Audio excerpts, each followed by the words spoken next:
नमस्कार, मैं निधि। स्वागत है आपका मेरे चैनल जीवन के रंग निधि के संग में।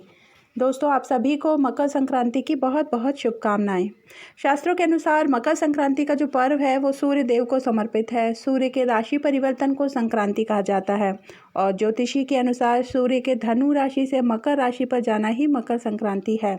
इस समय सूर्य दक्षिणायन से उत्तरायण होते हैं। इस दिन स्नान के बाद दान पुण्य के कार्य करना बहुत ही शुभ माना जाता है। इस दिन ऐसा माना जाता है कि अगर आप गंगा स्नान करते हैं तो बहुत ही पुण्यकारी है।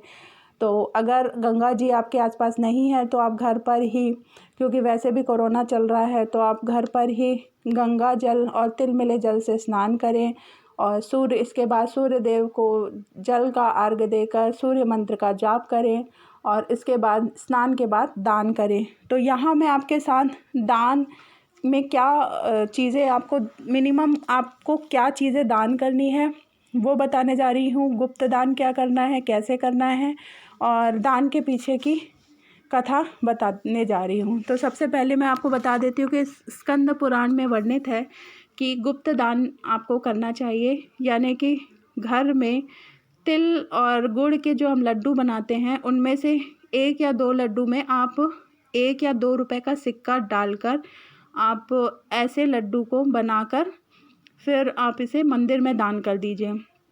कहा जाता है कि अगर आप जितना गुप्त दान करते हैं मकर संक्रांति के दिन, तो इससे आपके घर में कोई बड़ी बीमारी जैसे कैंसर वगैरह से किसी को नहीं होती है, उससे रक्षा होती है। और इस दिन दान क्यों करना चाहिए, तो उसके पीछे तथ्य है कि अग्नि पुराण में वर्णित है कि जब विष्णु जी से नारद जी ने एक प्रश्न किया कि प्रभु आप मुझे मेरी समस्या का हल बताइए कि अगर जब मैं किसी भी देवलोक में जाता हूँ, जैसे कि शिवलोक में जाता हूँ, तो वहाँ मुझे द्वारपालों से, या ब्रह्मा जी के पास जाता हूँ तो मुझे सब जगह द्वारपालों से परमिशन लेनी पड़ती है, तब देवों के दर्शन होते हैं। तो अगर आप ऐसा कुछ बता दीजिए कि जिससे कि देवताओं के दर्शन मुझे आसानी से हो जाएं। तब विष्णु जी ने उन्हें बताया कि आप मकर संक्रांति के दिन 14 देव जप का दान करेंगे जंतुओं को, मतलब जीव जंतु किसी को भी, तो आपके लिए बैकुंठ धाम आसानी से आप जा सकते हैं। तो उसी तरह पृथ्वीवासियों के लिए भी बताया गया कि बैकुंठ धाम अगर आप जाना चाहते हैं तो आपको मकर संक्रांति के दिन दान करना चाहिए और दान में अन्न दान सबसे बड़ा महत्वपूर्ण है।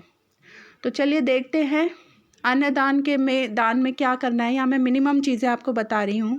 स्नान के बाद आपको चावल और उड़द की दाल, इसकी खिचड़ी खाने का भी इस दिन महत्व है और खिचड़ी को दान भी करना चाहिए। तो आप साथ में आपको घी दान करना चाहिए। घी के दान के लिए कहा जाता है कि शुद्ध घी दान करने से स्थायी लक्ष्मी का वास होता है घर में।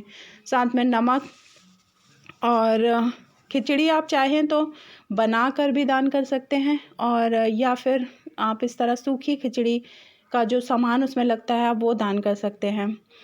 और सीज़नल जो भी सब्जियां हैं, जैसे कि यहाँ पर मैंने ले रखी है गोभी, शिमला, गाजर, टमाटर, अदरक, मतलब जो भी आपके पास सीज़नल सब्ज़ी हो, क्योंकि खिचड़ी सब्ज़ी डालकर ही बनाई जाती है, तो इसलिए एक व्यक्ति के लायक भोजन आपको दान अवश्य करना चाहिए।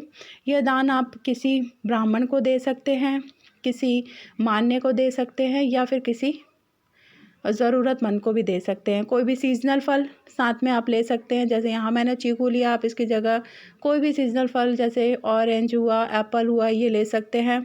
और इसके साथ ही आपको काले तिल का दान बताया गया है, मतलब कि रेवड़ी, और रेवड़ी हो गई आपका सफ़ेद तिल या काला तिल। काला तिल ना मिला तो रेवड़ी, मतलब रेवड़ी ले सकते हैं, गुड़ ले सकते हैं और गुड़ से बनी मिठाई, या फिर जैसे मैंने आपको बताया काले तिल का विशेष महत्व है। तो ये आपको मिनिमम ये जो चीज़ें हैं ये आपको दान देनी है। ऐसी मान्यता है कि सवा पाव से लेकर सवा सेर तक आप दान कर सकते हैं। गरम कंबल, कोशिश करें कंबल का कलर थोड़ा डार्क कलर हो, ये आप दान कर सकते हैं। इससे आपका राहु जो है वो शांत होते हैं। और कोई भी आप दान कर रहे हो उसमें आपको दक्षिणा अवश्य रखनी है। साथ में मसाले जैसे कि हल्दी और गरम मसाला, तो जैसे हल्दी के दान से विष्णु भगवान प्रसन्न होते हैं, तो इस तरह ये मिनिमम चीज़ें मैंने आपको बताई है यहाँ पर कि आपको नहाने के स्नान के बाद कम से कम एक व्यक्ति के लायक भोजन का अन्नदान ज़रूर करना चाहिए।